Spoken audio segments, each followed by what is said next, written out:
여러분 안녕하십니까? 쩐데리TV의 쩐데리입니다. 구독, 좋아요, 알람 설정까지 부탁드리겠습니다. 오늘은 SK 케미컬 디스커버리를 앞서서 말씀을 좀 드렸고요. 추가적으로 CS 베어링과 CS 윈드에 대해서 말씀드리면 좋을 것 같아서 영상을 하나 더 준비했습니다. 좀 늦은 시간이라서 아마 많은 분들이 보실 수 있을지는 모르겠습니다. 보시는 화면은 investing.com의 미국 10년물 국채금리 현황에 대한 전체적인 나라의 그 국채금리에 대한 화면인데요. 10년물을 보면 오후 9시경 정도에 비해서는 상대적으로 좀 올라왔습니다. 상대적으로 좀 올라왔고요. 지금 보면 1.6%대를 아직도 유지를 하고 있기 때문에 그래도 준수한 편이다라고 좀 생각이 되고, 사실은 최근에 이제 이슈는 이 코로나 확진자 수의 증가, 유럽발 어떤 다시금 봉쇄 조치를 내림에 따라서 독일과 프랑스죠, 이쪽을 좀 위주로 계속적으로 좀 확진자에 대한 어떤 부담감이 증가를 하고 있기 때문에 그런 봉쇄 조치에 대한 코로나 확산에 대한 우려감, 3차 확산이죠. 그런 부분들이 시장에서 계속 좀 우려스러움을 낳고 있다는 좀 생각이 됩니다. 독일도 보면 뭐 7,700명 정도 하루에 확진자가 늘었고, 프랑스도 14,000명, 그죠?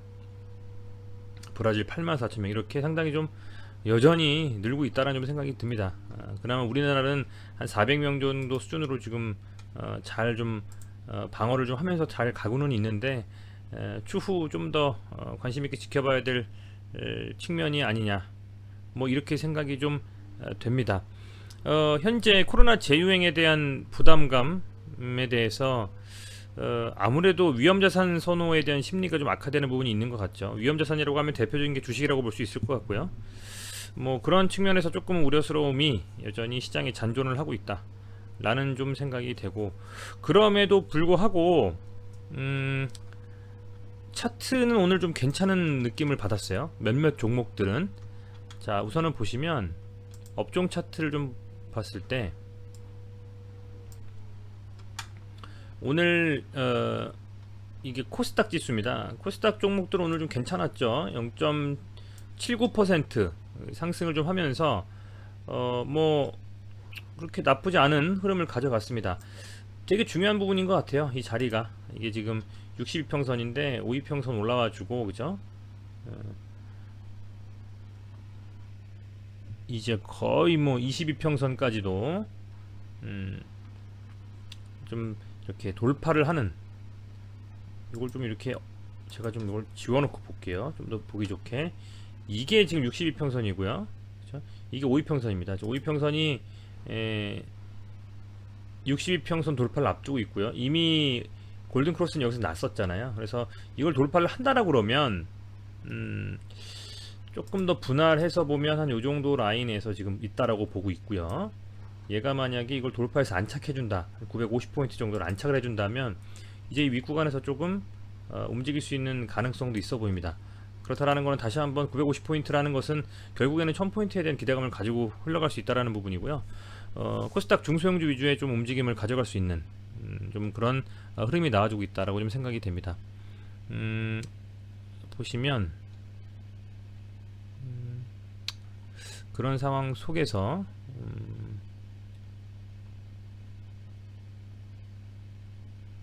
뭐 코스피부터 먼저 볼까요? 코스피를 봤을 때는 뭐 보시는 것처럼 이렇게 도지형으로 좀 마감했습니다. 도지형 양봉 마감을 했는데, 어찌됐건은 뭐 3000포인트를 깼다라는 점이 조금 좋지는 않습니다만은, 뭐 그래도 임박해서 마감했기 때문에 아직까지는 조금 지켜봐도 될 만한 흐름이 아니냐 좀 생각이 되고, 앞서 말씀드린 그 코로나의 재확산 있죠. 그런 이슈들이 시장에서 어떻게 돌아가는지와 그런 부분하고, 또 플러스로 좀 다시 한번 볼까요? 국채금리에 대한 부분들이 얼마나 조금 그래도 조정 상태, 뭐 소위 말하는 1.6% 초반까지만 좀 유지가 될 수 있는지만 하더라도 그 부분들이 좀 좋게 반영이 되지 않을까, 저는 좀 이렇게 보고 있습니다. 코스피 지수를 오늘 보자면 이 정도 수준인 것 같아요. 코스피는 오늘 개인이 이렇게 순매 수를 했고요. 기관과 외인은 역시 순매도를 했습니다. 개인이 거의 뭐 1조 가까이 8,962억 순매수했고, 양시장에서 외인과 기관은 합쳐서 이제 거의 뭐 한 9천억 가까이 순매도를 했다라고 보시면 될 것 같고요. 코스닥을 본다면 개인이 오히려 1,500억 정도 순매도, 기관이 860억, 외인이 850억 정도 순매수해서 그나마 좀 뭐 흐름은 괜찮았다 보시면, 이게 오늘 당일의 수급입니다. 당일의 수급의 금액으로 순매수 표현을 한 건데요. 뭐 거의 뭐 외인과 기관을 사주고 개인이 좀 많이 판 그런 코스닥 시장이었고, 코스닥은 반등을 하고 오히려 950포인트 윗구간을 올라가 주려는 흐름이 나올 때, 그죠? 그럴 때 오히려 이렇게 개인이 좀 팔아버리는 좀 아이러니한 움직임을 가져가고 있고, 거래소 같은 경우에는 이제 외인, 그죠? 기관 수매도 해주고 개인만 사는, 아직은 거래소는 조금 더 조정을 받아야 되겠다 좀 생각이 듭니다. 지금 안 그래도 지금 여러분들께서 좀 여쭤보는 분들이, 좀 물어보시는 분들이 있는데, 이 지금 화면은 유한타증권 화면입니다. 제가 최근에 좀 유한타증권하고 제휴를 맺게 되면서 주로 유한타증권 화면을 사용을 하고 있고요. 영상 말미에 제가 유한타증권 그 제휴 관련해 가지고 계좌 개설하셨을 때 제 채널을 좀 등록을 하시면 저한테 조금 뭐 그동안 저는 뭐 후원이나 이런 것들을 안 받았기 때문에 유료로 뭐 리딩하는 것도 없고요. 조금은 도움이 되니까요. 그 부분 좀 말씀을 나중에 드릴게요. 자, 어찌 됐건 이렇게 해서 현재 이 코스피 지수는 이런 상황이다라고 말씀드릴 수 있을 것 같고, 차트로 좀 돌아가 보면요, 말씀드리고자 하는 이유는 그겁니다. 다른 건 없습니다. 이 CS 베어링과 CS 윈드 두 종목은 풍력 관련해서는 대장주라고 봐도 무상할 정도, 무방할 정도의 움직임을 가지고 가고 있죠. 우선은 뭐 엄마인 CS 윈드를 먼저 보면 10만원까지 딱 찍고 나서는 쭉 밀렸다가, 그죠? 다시 22평선 돌파를 시도했다가 밀리고 이번에 뚫었어요. 거래량이 많이 터지지는 않았지만 그래도 상당히 괜찮은 흐름이다라고 저는 생각이 되고, 타이밍이다라는 좀 느낌도 받는 좀 그런 느낌이 좀 듭니다. 차트상으로는요. 그래서 중요한 거는 제가 앞서서 많은 영상들에도 말씀을 드렸지만, 이 22평선에 대한 돌파가 앞선 이 음봉을 양봉으로 좀 담아내는, 거래량도 조금 더 실리는 그런 흐름을 가져가면서 올라와줬기 때문에 1차적으로는 요 상승 추세를 좀 유지하지 않겠나, 20평선 돌파가 나왔기 때문에요. 좀 그렇게 기대를 해보면서, 이 CS 윈드 같은 경우에는 이 타이밍에 이런 상태 정도라면 조금 바닥을 좀 다지면서 흐름을 끌고 가지 않겠나, 이렇게 좀 생각이 됩니다. 지금 뭐 요렇게 지금 떴다가, 그죠? 한 번 더 이렇게 떠주고 찍히고 요렇게 갔다가, 그죠? 이게 깔릴 거란 말이죠. 이런 식으로. 그러면 그 다음에 뭐 이렇게 반등해서 추세를 좀 전환해주는 그런 흐름을 좀 기대해 볼 만한 자리가 아닌가, 이렇게 좀 생각이 됩니다. 물론 뭐 충분히 눌렸다가 반등해주고 바닥 찍고 반등하는 요런 움직임을 좀 기대하고 있는 건데, 한번 지켜보면서 무리해서 접근해서 뭐 들어가는 것보다는 접근하더라도 분할로 좀 가져가는 전략이 유효하지 않겠냐 좀 생각을 해보고 있습니다. 순매수 동향을 보면 오늘 기관이 64억 정도 순매수를 했어요. 그리고 개인이 114억 매도를 했고, 뭐 튀다 보니까 오늘 이때다 싶어서 매도하신 분들이 많은 것 같습니다. 외국인은 48억, 기금이 51억, 연기금이 좀 들어와주고 있다라는 게 참 기관 들어오면 쉽지 않은데, 최근에 조금 기조가 그래도 시장이 좀 그 코스피가 빠지고 있음에도 불구하고 이렇게 움직임을 괜찮게 가져가는 그런 순매수가 들어왔다는 것이 유심히 좀 지켜볼 만한 하나의 명분이 아니냐, 이렇게 좀 생각을 하면서 CS 윈드는 상당히 좀 관심 있게 지켜봐야 될 종목이 아니냐. 특히 조 바이든 정부의 이 친환경, 저탄소 이런 기조와 맞춰가지고서는 안성맞춤인 좀 회사라고 좀 생각을 하기 때문에 한번 지켜보시는 우리 구독자분들이 되셨으면 좋겠습니다. 어찌 보면 바닥을 좀 다지고, 그죠? 들어 올려주고 저점 한번 테스트하고 다시 가는 이런 흐름을 만들어 가는 것 같기는 한데, 오늘 하루의 양봉 가지고는 조금 판단하기는 어렵겠죠. 여전히 좀 지켜봐야 되겠다라고 보여지고요. 자, 베어링 볼까요? 베어링도 CS 윈드하고 뭐 비슷하다고 보고 있습니다. 비슷한 움직임인데 그래도 아무래도 윈드가 뭐 풍력 그 타워 쪽에서는 뭐 전 세계 탑이기 때문에 탑티어이기 때문에 충분히 좀 더 가능성이 있다라고 보고 있고, 지금 보면 요것도 하나 짚고 넘어갈게요. CS 윈드에서 공시가 하나 떴었어요. 23일날 떴습니다. 어제입니다. 어제 그죠? 23일날 떴는데 무슨 내용이냐면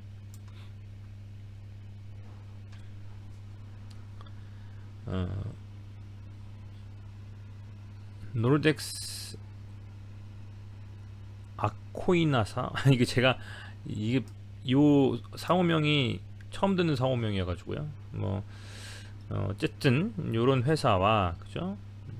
2021년 10월부터 올해 10월이죠. 2020년 6월까지 말레이시아 법인에서 풍력 타워를 공급하는 내용의 계약을 체결했다. 이게 이제 법인이 해외에 있어요. 해외에 좀 있어가지고 얘네 CS 윈드 같은 경우에는 만들어서 이렇게 공급하기에도 편한 좀 구조를 가지고 있습니다. 해외 법인이 많이 있기 때문에 어쨌든 그래서 매출액이 뭐 한 1458억 정도, 그죠? 연결 매출 대비 15% 상당히 좀 파워풀한 것 같아요. 이런 좀 계약을 맺었다라는 점이 공시가 좀 되면서 아무래도 그런 부분들이 이 기대감을 좀 더 가지고 가는 것 같습니다. 감사 보고서도 한번 체크해 볼까요? 아마 적정으로 나왔을 거라고 확신을 하는데 감사 보고서도 적정 나왔습니다. 특별한 이슈 없었고 뭐 직전 사업률도 당해 올해고 작년이라고 보면 영업이익은 꽤 많이 증가했는데 당기순이익은 약간 줄었죠. 아주 조금. 그래도 뭐 영업이익이라든지 그런 부분들이 증가했고 자산 그죠? 또 증가했고 뭐 그렇기 때문에 뭐 특별히 뭐 이슈는 없다라고 보고 있습니다. 흠잡을 데 없는 상황이다.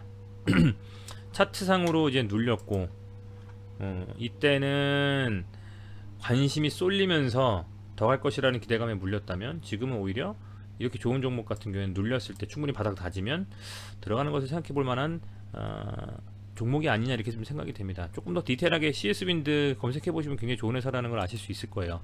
자, 베어링 볼게요. 베어링도 마찬가지로 그런 상황에서 조금 차트 움직임이 좀 약한데 계속적으로 보시면 이렇게 22평선 돌파하는 것처럼 가다가 밀리고 못 가고 이랬어요.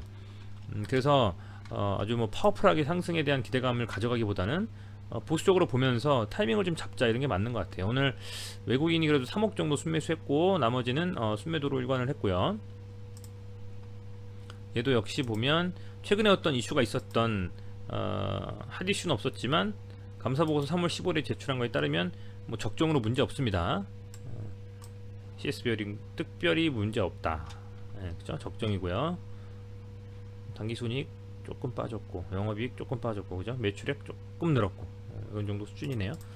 뭐 G라든지 해외 유수 그 풍력 발전 관련해서 생산하는 업체와 연결을 해서 이 베어링을 또 공급을 하고 있기 때문에 추가적으로 발전 가능성은 있다라고 저는 보고 있습니다. 금액대가 지금 현재 뭐 3만원 정도 이런 상태. 물론 올 작년에 대비하면 6배, 7배 가까이 뭐 엄청나게 이렇게 올랐는데 참 대단한 정도 상승이었다고 보고 있고요. 아직은 이렇다 할 어떤 타이밍 잡기는 좀 어려운 것 같아요. 지금 21평선이 뭐 정확하게 정말 돌파를 했다라고 하기도 뭐한 그런 상황. 여기서 다시 연결이 되면서 제대로 이렇게 21평선이 빠지고 이런 상태에서 요 캔들이 좀 이렇게 올라와 주면서 다시 이렇게 지지 한번 확인하고 흘러가는 요런 흐름을 가져간다고 하면 모를까, 그 전까지는 다시 눌릴 수도 있거든요. 이게 다시 그냥 이렇게 쭉 흘러버려서 또 흘러가지고 다시 뭐 이렇게 라인 테스트하다가 올라갈 수도 있기 때문에 그런 부분들을 잘 감안하셔가지고 보수적으로 좀 접근하시면서 살펴보시면 좋을 것 같습니다. 얘도 보면 뭐 작년 7월쯤에 한번 세게 들어오고 나서는 그때부터 이탈을 했다라기보다는 그냥 이렇게 흘러 가는 것 같은데, 그래도 추세 자체는요 약간 눌리곤 있습니다만은 추세 자체 주봉상으로 크게 뭐 깨졌다는 생각은 들지는 않아요. 월봉으로 보면 여전히 추세는 좀 잘 가고 있다. 뭐 이렇게 갈 수도 있잖아요, 여러분들, 그죠? 이렇게 갔다가 이렇게 해서 이렇게 갈 수도 있는 거기 때문에, 그죠? 뭐 뇌피셜입니다만은. 그래서 베어링도 계속 좀 관종해 놓고 저도 보고 있습니다. 보고 있고 충분히 그렇게 봐도 될 만한 종목이라고 보고 있습니다. 저도. 얘도 역시 마찬가지 주봉상으로 21평선 밑으로 살짝 눌렸잖아요. 얘가 심리적인 것 같아요. 얘가 이대로 눌려버려서 그냥 흐를 수도 있는 것이고, 아니면 만약에 얘가 이렇게 뚫고 올라왔다는 얘기죠. 그렇게 해서 이 평선이 이렇게 가고 있는데 여길 지지해주고 다시 간다라고 하면 이거는 상당히 기대감으로 갈 수도 있는, 그렇게 갈 수도 있다는 거죠. 한번 필 받아서 붙으면 수급이. 그래서 관심은 계속 둘 필요는 있겠다, 이 두 종목 다, 그렇게 말씀을 드립니다. 네, 어쨌든 좀 늦은 시간에 영상을 이렇게 올렸습니다. 제가 앞서서도 말씀을 드렸습니다만은 기존에 이제 제 영상을 보시면서 뭐 후원이라든지 아니면 유료방이나 뭐 리딩 같은 것들을 언급하셨던 분들이 있는데, 저는 유료방을 운영한다라거나 그러진 않고 있고요. 그러진 않고 있고, 최근에 이제 유한타증권과 제휴를 맺어서 유한타증권 계좌 개설하실 때에 이런 지금 개설을 시작하셔가지고 이렇게 지금 보면 유치자 등록이라는 계좌 개설하시다 보면 요 어플로요, 계좌 개설하시다 보면 유한타증권에서 유치자 정보 등록하기라는 부분이 있습니다. 거기서 클릭해 주시고 제휴 컨텐츠 계좌 유치자에서 구분하셔서 쩐대리를 치시면 제휴 컨텐츠 등록이 좀 되고요. 뭐 기존에는 어떤 뭐 여러분들한테 뭘 받거나 그런 적은 없지만, 이렇게 계좌를 좀 개설하셔서 유한타증권 활용하시면서 제휴 컨텐츠로 쩐대리를 검색해서 등록해 주신다 그러면 저한테 제가 영상 만드는데 좀 큰 힘이 되고 동기부여가 될 것 같습니다. 네, 어쨌든 뭐 돈이 드는 건 아니니까요. 여러분들께서 영상 참고하시면서 좀 도움이 되셨다라고 생각하신다면 이렇게 계좌 유치자 정보 등록에 제휴 컨텐츠 쩐대리를 등록해 주시면 정말 감사하겠습니다. 네, 시청해 주셔서 감사드리고요. 오늘도 편안한 저녁 되시고 내일 불장에서 만나는 하루가 되기를 기원해 보겠습니다. 감사합니다.